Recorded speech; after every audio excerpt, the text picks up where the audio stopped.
కుజ కేతువులు conjunction అంటే కుజ కేతువుల యొక్క కలయిక ఎక్కడ జరుగుతోంది? సింహరాశిలో జరుగుతోంది. సింహరాశి అనేటటువంటిది అగ్నితత్వం రాశి. మనకు కొన్ని రాశులు ఉంటాయి, అగ్నితత్వ రాశులని, జలరాశులని, పృథ్వీతత్వ రాశులని ఉంటాయి.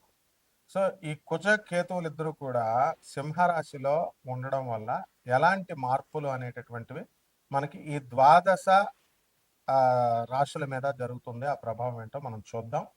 ముందుగా వాసుదేవుని కీర్తిద్దాం. వసుదేవసుతం దేవం కంసచాణూరమర్ధనం దేవకీ పరమానందం కృష్ణం వందే జగద్గురుం. జగదేక వీరుడైనటువంటి అర్జునుల వారిని, జగద్గురు అయినటువంటి శ్రీకృష్ణ పరమాత్మ యొక్క పదపద్మాలకు నమస్కారం చేసుకుంటూ, మనకి ఈ కేతువు ఎప్పటి నుంచి మారాడండి? మనకి మే 18వ తేదీ 2025 సంవత్సరం నుంచి మనకి కేతు ఎక్కడి నుంచి వచ్చాడు? కన్యా రాశి నుంచి సింహరాశిలోకి వచ్చాడు. అయితే ఈ కుజగ్రహము ఎక్కడ ఉందండి? కర్కాటక రాశిలో నేచపట్టి మనకి 2025 సంవత్సరంలో మనకి జూన్ 6వ తేదీ వరకు ఉంటుంది. కాబట్టి జూన్ 7వ తేదీ నుంచి మనకి రాత్రి నుంచి మనకి ఏమవుతుందంటే ఈ కుజగ్రహము ఎందులోకి వస్తుంది? సింహరాశిలోకి వస్తుంది. అంటే ఇద్దరూ కలిసి మనకి ఈ మే 7వ తేదీ జూన్ 7వ తేదీ నుంచి మనకి జూలై 28వ తేదీ 2025 సంవత్సరం వరకు కూడా మనకి సింహరాశిలో ఉంటారు. ఇలా ఉండడం వల్ల అద్భుతమైనటువంటి ఫలితాలు 12 రాశుల వారు కూడా అనుభవిస్తారు. కుజుడు సింహరాశిలో ఉండడం వల్ల మనకి ధైర్యము, సాహసము ఇవన్నీ కూడా వస్తాయి. పనులు ఏవైతే అడ్డంకులు ఉన్నాయో మరి అటువంటి అడ్డంకులన్నీ కూడా మనకి తొలగిపోవడం, ముందుకు ధైర్యంగా ముందుకు వెళ్ళడం జరుగుతుంది. అయితే ఈ యొక్క కేతుగ్రహం అనేటటువంటిది సింహరాశిలో అంత అనుకూలమైనటువంటిది కాదు. కాబట్టి గ్రహణం పడతాం మనం. సూర్యుడికి సూర్యచంద్రులిద్దరికీ కూడా రాహుకేతువులు గ్రహణం పట్టుకుంటారు. కాబట్టి కేతువు మనకి సింహరాశిలో వచ్చినప్పుడు కొన్ని యుద్ధాలు కానీ, కొన్ని అవరోధాలు, న్యాచురల్ కెలామిటీస్ ఇలాంటివన్నీ కూడా జరగడానికి అవకాశాలు ఉంటాయి. కుజకేతువులు ఇద్దరు కలిసి, కుజుడు అంటేనే యుద్ధం ఎప్పుడు, కేతువు ఎప్పుడు జరుగుద్దో తెలియదు అనమాట. ఇప్పుడు మనకి సద్దుమణిగిపోయింది అనుకుంటున్నాం కదా, పహల్గామ్ ఈ యొక్క యుద్ధము, ఇలాంటివన్నీ కూడా మళ్ళీ మనకి ఈ యొక్క పీరియడ్లో అంటే మనకి జూన్ 7వ తేదీ నుంచి జూలై మధ్యలో 28వ తేదీ వరకు 2 నెలల పాటు దాదాపుగా మళ్ళీ ఏదో చిన్న సైజు యుద్ధం ఎక్కడో భారతదేశంలోనే కాకుండా ప్రపంచంలో ఎక్కడో ఒక చోట జరగడానికి అవకాశాలు ఉంటాయి. అయితే కేవలం ఏమంటే అక్కడ యుద్ధాలండి, మరి మన రాశుల మీదకు మనకి ఏం జరుగుతాయండి అంటే 12 రాశుల మీద కూడా యుద్ధాలు జరగడానికి అవకాశాలు ఉంటాయి. యుద్ధాలంటే ఏంటంటే మీ ఇంట్లో గొడవలు. తర్వాత ఈ యొక్క కొన్ని రాశుల వారికి మేలు చేస్తాయి, కొన్ని రాశుల వారికి అప్పులతో యుద్ధాలు, పోలీస్ స్టేషన్లు, ఒకళ్ళొకళ్ళు కొట్టుకోవడాలు, ఇలాంటివన్నీ కూడా జరుగుతాయి. అందువలన ఎప్పుడైతే మందు కొడుతూ సరదాగా కూర్చొని జోకులు వేసుకునేటటువంటి వాళ్ళు ఉంటారు. మరి అటువంటి వాళ్ళకి ఏమవుతుందంటే సరదాగా మాట్లాడుకుంటూ మరి ఆ యొక్క ఖాళీ అయిపోయినటువంటి బీర్ బాటిల్ని అవతల తలకాయ మీద కొట్టేయడం, ఇలా చాలా సంఘటనలు జరిగినాయి. ఇప్పుడు చాలా మంది ఇది పరిహాసాలకు దూరంగా ఉండాలి అటువంటప్పుడు. తర్వాత యుద్ధాలకి జోకులు వేసుకోవడం, బామర్దులు సరదాగా మాట్లాడుకోవడం, అన్నదమ్ముల ఆస్తుల కోసం ఫైటింగ్లు, బోరింగ్, నా పొలంలో వేసో దూరంగా 10 అడుగుల తర్వాత దూరంగా వేయాలి అని, ఇలా రకరకాల గొడవలు, రకరకాల ఉదంతాలు అవన్నీ కూడా జరుగుతాయి. కాబట్టి ఈ సమయంలో సంయమనం పాటించాల్సినటువంటి అవసరం ప్రతి రాశి వారికి కూడా ఉందన్నమాట. కాబట్టి ప్రకృతిలో అనేకమైనటువంటి యుద్ధాలు జరుగుతాయి, అర్త్క్వేక్స్, భూకంపాలు వచ్చేస్తాయి, అగ్ని ప్రమాదాలు జరుగుతాయి ఈ పీరియడ్లో.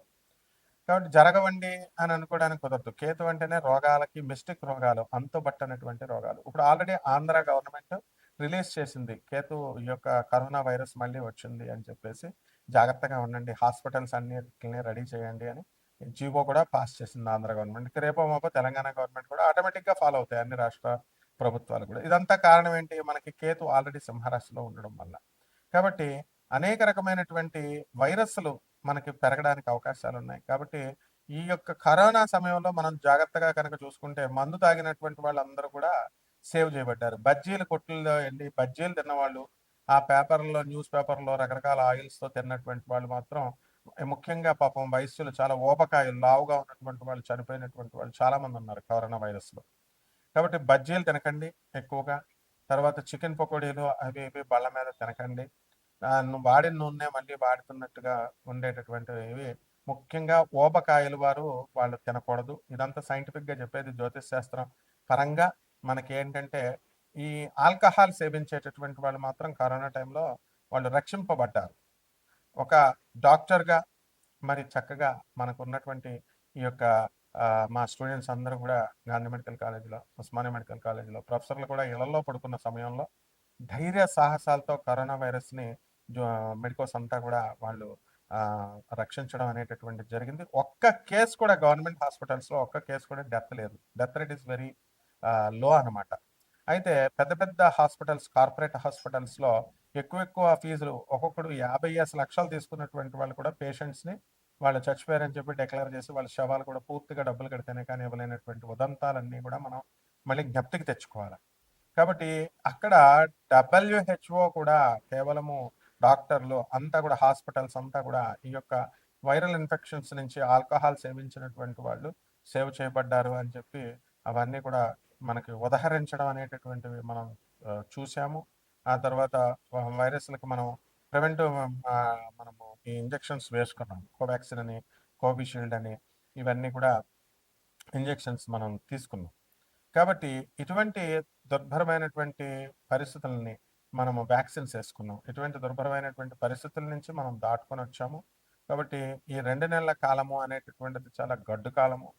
కాబట్టి దీనికి సంబంధించి పిజ్జాలు, బర్గర్‌లు తినడము, తర్వాత అన్‌హైజీనిక్ ఫుడ్‌ని వీళ్ళందరూ కూడా తీసుకోవడము, సేవించడము, వీటిల వల్ల చాలా ప్రమాదాలు అనేటటువంటివి జరుగుతాయి. వాడినటువంటి నూనెనే మళ్ళీ రిపీటెడ్‌గా 2, 3 సార్లు వాడడం వల్ల మీరు నమ్ముతారో నమ్మరో ఒక వ్యక్తి నాకు తెలిసినటువంటి ఒక వ్యక్తి అతను చనిపోవడం జరిగింది. ఈ యొక్క పకోడీలు అయితే ఈ చికెన్ పకోడీలు, చికెన్ బజ్జీలుంటాయి గదా! అవన్నీ కూడా మరి వేసుకొని తినడం జరిగింది. ఎక్కడ బయట షాపుల్లో పేపర్‌లో కట్టేసి వాళ్ళిచ్చేవారు. అది ఆయిల్‌ని రిపీటెడ్‌గా వాడడం వల్ల క్యాన్సర్ అనేటటువంటి వ్యాధి కూడా వచ్చింది. ఇప్పుడు మనందరం చాలా ఆరోగ్యకరంగా ఉన్నాము అని అనుకుంటున్నాం. ఒక్క క్షణం పట్టదనమాట. రాత్రి బాగున్నటువంటి వ్యక్తి మర్నాడు కరోనా వచ్చిందని చనిపోయినటువంటి వాళ్ళు బోలెడుమందున్నారు. ముందు భయం వల్ల కూడా చనిపోయినటువంటి వాళ్ళున్నారు. ఇప్పటికి కూడా యూఎస్ఏలో చాలా మందికి కో ఈ యొక్క కరోనా పాజిటివ్‌లుగా తేలినయి. ఇప్పుడు చైనాలో మళ్ళీ వైరస్ అంతా కూడా విజృంభించడం జరిగింది. అలాంటివి భారతదేశంలో కూడా మనకి ఎంటర్ అయిపోయింది. సో, ఏపీ ప్రభుత్వము అలర్ట్ ప్రకటించింది. ఇలాంటివన్నీ కూడా మనం భయపడాల్సినటువంటి అవసరం లేదు. ప్రివెంటివ్ మెడిసిన్స్ తీసుకొని జాగ్రత్తగా ఉండాల్సినటువంటి అవసరం ఉంది. కాబట్టి ఈ కుజ కేతువులు అనేకమైనటువంటి ఫీల్డ్స్‌లో వర్కౌట్ చేయబడతాయి. మైగ్రేన్ ఇలాంటి ఆర్థోఎరిథ్రైటిస్ ఇలాంటి వ్యాధులు ఉన్నటువంటి వాళ్ళు, ఇంటెస్టైన్ ఇన్‌ఫ్లమేషన్ ఇలాంటి రోగాలు ఉన్నటువంటి వాళ్ళు చాలామంది ఉన్నారు. మరి ఈ డైజెస్టివ్ సిస్టమ్ బాలేనటువంటి వాళ్ళు ఈ యొక్క అరుగుదల తర్వాత ఈ యొక్క ఆహ్, ఈ ఇండైజెషన్ ప్రాబ్లమ్స్‌తో ఉన్నటువంటి వాళ్ళు, స్టమక్ ప్రాబ్లమ్‌తో ఉన్నటువంటి వాళ్ళు తిండి మీద ఫుల్ కంట్రోల్‌లో ఉండాల్సినటువంటి అవసరం చాలా ఉంది. అందువల్ల వాళ్ళంతా కూడా కొంతకాలం మనం నాన్ వెజిటేరియన్‌ని పక్కన పెట్టేస్తే ఏముంటుంది? కాబట్టి ఎప్పుడు కూడా మనకి చక్కగా ఈ యొక్క ఫుడ్ సాత్వికమైనటువంటి ఆహారాలు తీసుకోవడం వల్ల చాలా చక్కగా మనకి మంచిది అని చెప్పి చక్కగా డాక్టర్లు చెప్పడం గానీ, ఈ యొక్క శాస్త్రాలు చెప్పడం ఇవన్నీ కూడా మనం చూస్తున్నాం. కాబట్టి మనము మటన్, చికెన్‌లు బాగా తిన్నటువంటి వాళ్ళు తర్వాత ఈ యొక్క ఆల్కహాల్ తీసుకున్నటువంటి వాళ్ళు గట్టిగా ప్రోటీన్స్‌ని తిన్నటువంటి వాళ్ళు వీళ్ళందరూ కూడా ఇమ్యూనిటీ సిస్టమ్ బాగా డెవలప్ చేసుకొని వాళ్ళంతా కూడా బ్రతికి బట్టకట్టినటువంటి సందర్భాలున్నాయి. అందువల్ల హాస్పిటల్స్‌లో కూడా వాళ్ళు ఎగ్గనివ్వడము, తర్వాత వాళ్ళు పాలివ్వడము ఇలాంటివన్నీ కూడా గవర్నమెంట్ హాస్పిటల్స్ అన్నీ కూడా ఆ టైంలో ఇవ్వడం జరిగింది. అండ్ మెయిన్‌గా ఆ టైంలో కరోనాలో దొరికిందే ఛాన్స్ అని చెప్పేసి మరి డాక్టర్లు చెప్పకపోయినా సరే ఆయుర్వేదం ప్రాక్టీషనర్స్‌గా ఉన్నటువంటి వాళ్ళు తర్వాత వీరమాచినేని గారు ఇలాంటి వాళ్ళందరూ కూడా వాళ్ళంతా కూడా ఈ ఫుడ్ బాగా తినండి అని ప్రచారం చేయడం వల్ల చాలా మంది 2 నెలల పాటు మన కరోనా ఆ 2 సంవత్సరాలు కూడా విపరీతమైనటువంటి తిండి తినడము, ఆ తర్వాత బలాన్ని పెంచుకోవడము ఇలాంటివన్నీ చేశారు తప్ప, మనము పేద ప్రజలకు మనం సేవ చేయాలి, అనాథలకు సేవ చేయాలి, సాధువులకు సేవ చేయాలి, సాధువులకి, వికలాంగులకి మనము ధన సహాయాలు చేయాలి. ఇలాంటివన్నీ కూడా మోరల్స్ అండ్ ఎథిక్స్ మీద ఎవరు కూడా కాన్సంట్రేషన్ పెట్టలేదు. అండ్ ఎప్పుడైతే కరోనాలో మనకి చాలామంది అందరూ కూడా చనిపోవడం జరిగిందో, అటువంటి టైంలో అందరూ కూడా భయపడి కొంత స్పిరిచువల్‌గా మారడం అనేటటువంటిది జరిగింది. సో, ఈ కుజ, కేతువు గ్రహాల యొక్క ప్రభావం ఎలా ఉంటుందంటే, వాళ్ళకి ఆటోమేటిక్‌గా ఇతరుల పైన మనము ఆరోగ్యం విషయం పట్ల కాస్త జాగ్రత్తలు తీసుకోవాలని ముందు దృష్టి ఉంచడము. మెయిన్‌గా యుద్ధాలే కాకుండా అంతర్యుద్ధాలు, ఇటువంటి అప్పులోళ్ళ దగ్గర తీసుకున్నటువంటి అప్పులు మనం తీర్చకపోవడము, ఇలాంటి ఆటిల వల్ల కొన్ని గొడవలు జరగడము, ఇలాంటివన్నీ కూడా మనకి జరిగినాయన్నమాట. కాబట్టి ఈ 12 రాశుల వారికి కూడా మనం రకరకాలుగా ఒక్కొక్క రాశి వారికి కొంతమందికి మంచి చేస్తుంది, కొంతమందికి మంచి చేయదు. కొంతమంది హాని చేస్తుంది. ఇవన్నీ కూడా మనం తెలుసుకోవాల్సిందేంటంటే ప్రివెంటివ్‌గా మనం ఉండడం అనేటటువంటిది చేసుకోవాలి. కేవలం ఈ కుజ కేతువులనేటటువంటిది మనకి ఈ యొక్క సింహరాశిలో యుద్ధాలైనా జరుగుతాయండి అంటే, మనకు hijacking the real knowledge and the absolute knowledge and the truth knowledge కూడా దీని యొక్క బాధ్యత ఉంటుంది. దాని యొక్క ప్రభావం ఉంటుంది. ఎవరైతే అబ్సల్యూట్ నాలెడ్జ్ అని మనం చెప్తామో, అటువంటి వాళ్ళు చెప్పేది మనకి ప్రజలకి నిజాలు చెప్తే ఎవరికీ యథార్థవాది, లోక విరోధి అంటారు. అటువంటి వాళ్ళని మనం అపార్థం చేసుకుంటాం. అలాగే మీ బంధువుల్లో కూడా ఎవరైనా మీ శ్రేయస్సు కోరుకొని, మీ స్నేహితుల్లో ఎవరైతే శ్రేయస్సు కోరుకొని వాళ్ళు చెబుతారో, అటువంటి వాళ్ళందరూ కూడా అందరిని కూడా ఇష్టపడరు జనం.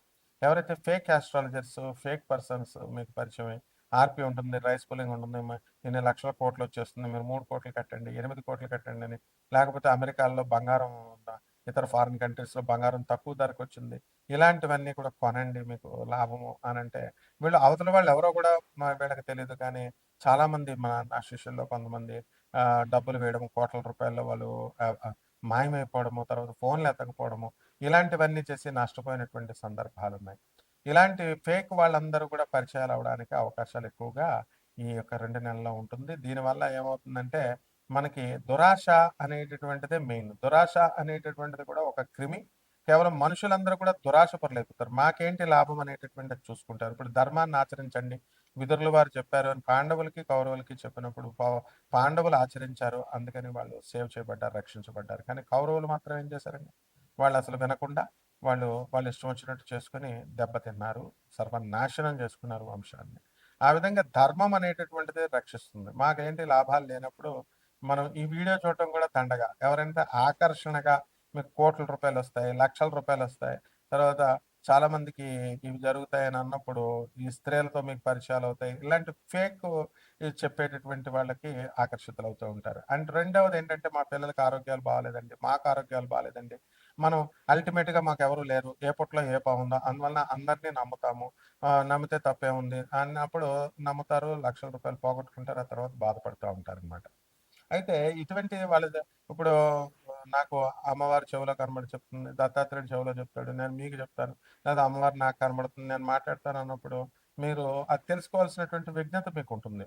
పూనకాలు ఉండవు. ఇలాంటివన్నీ చెప్పరు. దేవుళ్ళు ఎవరికీ కనబడరు అని క్లియర్‌గా గోగినేని బాబు గారు లాంటోళ్ళు మేము చెప్తున్నప్పటికీ కూడా ఎవరు సత్యభామ కూడా పాపం ఆమె చెల్లాయి సత్యభామ కూడా చెప్తున్నా కూడా ఎవరు వింటారండి? ఎవరు వినరు. కాబట్టి ఈ విధంగా ఫేక్‌కి ఆకర్షించబడతారు. ఏదో రకంగా మన సమస్య పరిష్కారం అయిపోతే చాలులే, మనం ముందుకెళ్ళిపోవచ్చు అనేటటువంటి ధోరణితో ముందుకు వెళ్తారు. దీనివల్ల మనము పర్మనెంట్‌గా మనం లాస్ అవుతాం. ఏ విధంగా లాస్ అవుతాం అంటే డబ్బులు పోగొట్టుకున్న తర్వాత క్షౌరం అయితేనే కానీ వివరం రాదు అనేటటువంటి ధోరణిలో మనం ముందుకెళ్తాం. ఆ తర్వాత మనకు క్షౌరం అవుతుంది. అండ్ దేవుడి మీద నమ్మకం పోతుంది. అండ్ ఫేక్ అస్ట్రాలజీని చూసిన తర్వాత మంచి వాళ్ళని కూడా నమ్మబుద్ధేయడం లేదండి అనేటటువంటి వాళ్ళుంటారు. ఇదంతా మీ మూర్ఖత్వము, మీ తెలివి తక్కువతనము. ఎప్పుడైతే మీకు మంచోళ్ళు దొరుకుతారో, అప్పుడు మనము వాళ్ళ చెప్పినటువంటి స్టెప్స్ వినాల్సినటువంటి బాధ్యత మీకుంటుంది. ఇదంతా కూడా ఒక యూనివర్సిటీలో చేరారు, ఫీజు కట్టారు. అటువంటి ఫేక్ గాళ్ళ దగ్గర మీరు చక్కగా నేర్చుకున్నారు. ఫేక్ అంత ఫీజు కట్టి నేర్చుకున్నారనుకోండి, అటువంటి చెడ్డ వాళ్ళ దగ్గర మనం ఉండకూడదు. ఉంటే ధన నష్టం వస్తుంది అనేటటువంటి ఈ విద్యను నేర్చుకోవడం కోసం ఫీజు కట్టామని అనుకోండి ఇంకా. అందువల్ల ఎప్పుడు కూడా ధర్మాన్ని అంటిపెట్టుకొని ఉండాలా. దురాశ, వాదం పనికిరాదు. దురాశ కనుక చేసినట్లయితే ఎప్పటికైనా సరే షార్ట్‌కట్ మెథడ్స్ ఇవన్నీ కూడా మిమ్మల్ని కొంపలు ముంచుతాయి. రాజమార్గంలో వెళ్ళాలా ఎప్పుడు ఎవరైనా సరే. సో, దీనివల్ల మనం తెలుసుకోవాల్సిందేంటంటే, మనం ఈ కుజ కేతువుల ప్రభావం వలన ఇటువంటివి జరగడానికి అవకాశం ఉంటుంది. ఆవేశం ఎక్కువగా రావడానికి అవకాశం ఉంటుంది. అండ్ ఆవేశాన్ని పక్కన పెట్టేసి, చక్కగా వివేకంతో మీరు కనుక ముందుకు వెళ్ళినట్లయితే తప్పకుండా మీ జీవితాలు బావుంటాయి. ఈ సందర్భంగా ఈ కుజ కేతువులనేటటువంటి వాళ్ళు దగ్గర దగ్గరగా 2 నెలల పాటు ఉంటారు కాబట్టి, ఆ 2 నెలల్లో మనం చేసుకోవాల్సిన రెమెడీస్ ఏంటి? తర్వాత దీనికి చేసుకోవాల్సినటువంటి పరిహారాలంటే కేవలం ఏవో చెట్టు చుట్టూ, పుట్ట చుట్టూ తిరగడం అనుకుంటారు. సాంప్రదాయబద్ధంగా మేము చెప్పాలి కాబట్టి అలా మేము చెప్తాం. కానీ నిజమైనటువంటిదేంటంటే, నిజమైన రెమెడీ జగద్గురువుల యొక్క ఆశీర్వాదం ఉండాలా. ఆ తర్వాత జగద్గురువులు అంటే ఎవరు? ప్రభాత్ రంజన్ సర్కార్, ఆనందమూర్తి గారు, ఆనంద్ మార్గ, అలాగే స్వామి వివేకానంద, రామకృష్ణ పరమహంసుల వారు, రమణ మహర్షుల వారు, ఇలాంటి వాళ్ళు. అటువంటి వాళ్ళ యొక్క ఆశీర్వాదం ఉండాలా. వాళ్ళు చెప్పినటువంటి మిషన్స్, వాళ్ళు చెప్పినటువంటి ఐడియాలజీలకి మనం చక్కగా మనం ముందుకు వెళ్ళాలి. గురువుగారంటే నాకు ఇష్టమండి, గురువుగారంటే నాకు ఇష్టమండి, గురువుగారు చెప్పింది నేను చేస్తానంటే అది సరిపోదు. కాబట్టి జాగ్రత్తగా ముందుకు వెళ్ళాలి. ఇప్పుడు అటువంటి వాళ్ళ సంతానం కోసం వాళ్ళ ఆర్గనైజేషన్స్ ఫౌండ్ చేసి వెళ్ళిపోయారు. వెళ్ళిపోయిన తర్వాత ఫిజికల్ బాడీని వదిలేశారు. వదిలేసిన తర్వాత వాళ్ళకేం లేదు కదా! అనాథాశ్రమాలు రన్ చేస్తున్నారు అనాథ పిల్లలకి. ఇటువంటి బిగ్ సంస్థలు, ఆర్గనైజేషన్స్. దానివల్ల ఎంతోమంది 40 సంవత్సరాలుగా నేను చూస్తున్నాను ఆనంద్ మార్గాలో, ఆనంద్ మార్గ ఆశ్రమంలో చక్కగా అనాథ పిల్లలు బాబా గారు పెట్టిన తర్వాత, బాబా అంటే ఆనందమూర్తి మా గురువు గారు, ఆనందమూర్తి గారు, ప్రభుత్వరంజన్ సర్కార్ గారు ఆయన అసలు పేరు. సో, స్పిరిచువల్ నేమ్ ఆనందమూర్తి గారు. ఇలాంటి వాళ్ళు చేసిన దానివల్ల ఎంతో వందల మంది మరి ఇలాంటి వాళ్ళంతా కూడా అనాథ పిల్లలు చక్కగా చదువులు పూర్తయినాయి, పెద్దగా ఎదిగారు, పెళ్ళిళ్ళు చేసుకున్నారు, వెళ్ళారు. దీనివల్ల బాబా గారికి ఏమో కలిసి వచ్చేది ఏం లేదు కదా! He has left his physical body already. కానీ కొన్ని వందల మందికి ఒక ఐడియాలజీ చూపించారు. నిజమైనటువంటి గురువులు ఎప్పుడు కూడా అలా చూస్తారనమాట. కేవలము వాటర్ బాటిల్స్ సప్లై చేయడము, లేకపోతే వర్కర్స్‌కి దాన్ని మేమేదో ప్రజాసేవ చేసేస్తున్నాం, మేమేదో ఆహ్, ఇచ్చేసేస్తున్నామని ప్రచారం చేసుకుంటే ఏం ఉపయోగాలు ఉండవు. తర్వాత ట్రూ సేవ అనేటటువంటిది ఎప్పుడు కూడా పబ్లిసిటీ ఉండదు. పబ్లిసిటీ ఇప్పుడు ఎమర్ట్ అని Anand Marg universal relief team అని చెప్పేసి ఎంతోమంది మన ఆనంద్ మార్గ్ ఆశ్రమము, నేను ఇంటర్నేషనల్ కోఆర్డినేటర్ దానికి ఎంతోమంది ఇల్లులు తుఫాన్లో పోయినటువంటి వాళ్ళు, భూకంపాల్లో పోయినటువంటి వాళ్ళందరికీ కూడా మనం ఇల్లు కట్టించడము, ఇవన్నీ కూడా చేయడం జరుగుతుంది. కాబట్టి జాగ్రత్తగా జగద్గురువుల యొక్క ఆశీర్వాదం కనుక ఉన్నట్లయితే బాగుంటుంది. ఇక మేము పూజలు చేస్తాం, హోమాలు చేస్తాం, ఇవన్నీ వేస్ట్ అండి. ఇవన్నీ కూడా వీటి వల్ల ఏమీ ఉపయోగం ఉండదు. కేవలము జగద్గురువుల యొక్క ఆశీర్వాదం వల్ల మనకి ఇవన్నీ కూడా మిగిల్చుకోవచ్చు. ఈ డబ్బులన్నీ కూడా కేవలం మీరు జగద్గురువుల ఆశీర్వాదం ఉండాలంటే మీరు పిసినారులుగా ఉండకూడదు కదా! మీరేం చేయాలా? మీరు అంతా కూడా ఇన్‌కమింగే రావాలా, బయట ఔట్ గోయింగ్ ఉండకూడదని పేదవాళ్ళకి ఎవరిస్తారు మరి? అనాథ పిల్లలకి ఎవరిస్తారు చెప్పండి? సాధు పురుషులకి ఎవరిస్తారు? మీకు ఆశీర్వాదం ఎందుకొస్తుంది?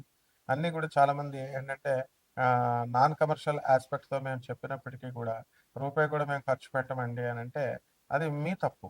అందువల్ల ఇవ్వాల్సింది పేదవాళ్ళకి ఇవ్వాలి, అనాథ పిల్లలకి ఇవ్వాలి, ఆ తర్వాత వికలాంగులకి ఇవ్వాలి, ఆ తర్వాత సత్పురుషులకి ఇవ్వాలి. ఇలా చేసుకున్నప్పుడు మాత్రమే మనకి ఈ కుజకేతువుల యొక్క దీని నుంచి మీరు రక్షించబడతారు. కాబట్టి 12 ఈ ద్వాదశ రాశుల వారు విడివిడిగా ఏ రాశి వారు ఏం చేసుకోవాలి, ఎలా ఉంది పరిస్థితి, ఈ గ్రహ మార్పుల వల్ల మనం తెలుసుకుందాం. ఒక్కొక్కటి మనం తెలుసుకుందాం. తులారాశి. ఈ తులారాశి వారికి అందరికీ కూడా లాభంలో కేతువులు ఉండడం వల్ల తిరుగు లేకుండా అయిపోతారు మీరు. భూమి రేట్లు మీకు భూమ్ అంటూ పెరిగిపోతుంది. భూమి రేట్లు పెరిగిపోతే రియల్ ఎస్టేట్ రంగంలో ఉన్నటువంటి వాళ్ళంతా కూడా బ్రహ్మాండంగా అద్భుతాలు సాధిస్తారు. నోటి దగ్గరకొచ్చి పాడైపోతుంది, మనకు రావట్లేదండి అనుకునేటటువంటి వాళ్ళకందరూ కూడా బిజినెస్‌లు వస్తాయి. అలాగే బిల్డర్లు ఎవరైతే ఉన్నారో అటువంటి వాళ్ళంతా కూడా ధన సంపాదన అనేటటువంటిది ఉంటుంది. అలాగే మీ పిల్లలకి మీరు కోరుకున్న యూనివర్సిటీల్లో మీకు సీట్లు వచ్చేయడం జరిగింది. అలాగే ఈ 2 నెలల్లో మీరు ఇంకా ఎంతో ఉన్నతిని చూస్తారు. అలాగే విదేశాల నుంచి సింహరాశి ఈ యొక్క తులారాశి వాళ్ళు ఎవరైతే ఉన్నారో అటువంటి వాళ్ళంతా కూడా మళ్ళీ మీరు తిరిగి రావడము, ఇతర ప్రాంతాలకి, గుళ్ళకి, గోపురాలకి వెళ్ళడం జరుగుతుంది. ఆశ్రమాల చుట్టూ తిరుగుతారు మీరు. అనుకున్నవన్నీ కూడా మీరు సాధించడం అనేటటువంటిది తులారాశి వాళ్ళు చేస్తారు. లాభంలో ఉన్నటువంటి ఈ కుజకేతువుల వల్ల మెడికల్ డిపార్ట్మెంట్‌లో ఉన్నటువంటి వాళ్ళకి, మందులు అమ్మేటటువంటి వాళ్ళకి, వీళ్ళందరికీ కూడా ఎంతో ఉన్నతి మీకు లభించడం అనేటటువంటిది జరుగుతుంది. కాబట్టి ఎవరైతే సినీ, సంగీత, సాహిత్య రంగాల్లో ఉన్నారో మా బా మా సకల పాకశాస్త్ర నిపుణులు వీళ్ళకి, అలాగే కళల మీద బ్రతికేటటువంటి వాళ్ళందరికీ కూడా మీరు రిజల్ట్స్ అనేటటువంటి బ్రహ్మాండంగా ఉంటాయి. సన్నంగా ఉన్నవాళ్ళు ఈ యొక్క లావుగా అవుతారు. లావుగా ఉన్నటువంటి వాడు పొడుగ్గా అవుతారు. ఈ విధంగా ఈ కేతువు ఎలా పడితే అలా మీరు ఊహించని దానికంతా కూడా భిన్నంగా చేస్తూ మంచి పరిణామాలను మీకు ఇస్తాడు, లాభాన్ని ఇస్తాడు. అండ్ పోలీస్ డిపార్ట్మెంట్, ఇలా సీక్రెట్ డిపార్ట్మెంట్స్, ఇంటెలిజెన్స్ ఇలాంటి డిపార్ట్మెంట్స్ ఉంటాయి. అలాంటి వాటిల్లో ఉద్యోగాలు వస్తాయి. ఏ విధంగా చేస్తారో మీ నిజ జీవితంలో అలా రహస్యవంతమైనటువంటి జీవన విధానం ఈ యొక్క తులారాశి వాళ్ళకి చేస్తారు. మీ పేరు మీద ఉన్నటువంటి కోర్టు కేసులన్నీ కూడా మీరు గెలిచేయడం జరుగుతుంది. మీ ఆయుర్దాయం బాగా పెరిగిపోతుంది. ఎందువల్లంటే ఆరోగ్యకరమైనటువంటి అలవాట్లను మీరు పూర్తి చేసుకుంటారు. నాన్ కాంట్రవర్షియల్‌గా ముందుకు దూసుకెళ్ళిపోతారు. అండ్ కాస్త మీ ఆరోగ్యం కోసం జాగ్రత్తగా చూసుకోవాలా. మీ వాకింగ్ స్టైల్ అనేది మోకాళ్ళ నొప్పుల వల్ల మారిపోతుంది. మరి అలాగే మనకి ఎంబీబీఎస్ 'శంకర్ దాదా ఎంబీబీఎస్‌లో' మన చిరంజీవి గారు, మెగాస్టార్ చిరంజీవి గారు నడిచినట్టుగా స్టైలిష్ నడకలా ఉంటుంది. మీ మోకాళ్ళ ఆపరేషన్ చేయించుకున్నటువంటి వాళ్ళు. అలాగే మోకాళ్ళ నొప్పులతో ఉన్నటువంటి వాళ్ళు. కాబట్టి గుజరాత్‌లో అందరూ నడుస్తా ఉంటారు. అలా అయిపోకుండా మీరు మెగాస్టార్ కాళ్ళల్లాగా, మెగాస్టార్ నడకలాగా మీరు చూసుకోండి. ఇక పరిహారాల దగ్గరికొచ్చేసరికి తులారాశి వాళ్ళకి రాహు జపం చేసుకోండి. రాహు స్తోత్రాలు చదవండి. రాహుకి కిలోంపావు మినుముల్ని, ఆవుపేడ రంగున్నటువంటి వస్త్రాన్ని ఇచ్చి పేద బ్రాహ్మణులకి శనివారం నాడు 8 గంటలకి దానం చేసుకోండి. అలాగే రావి చెట్టు చుట్టూ తిరగండి. ప్రదక్షిణలు చేయండి. రావి చెట్టుకి చక్కగా నీళ్లు పోయండి. ఓం రాహవే నమః అంటూ చేసుకుంటే బ్రహ్మాండంగా ఉంటుంది. శుభమస్తు.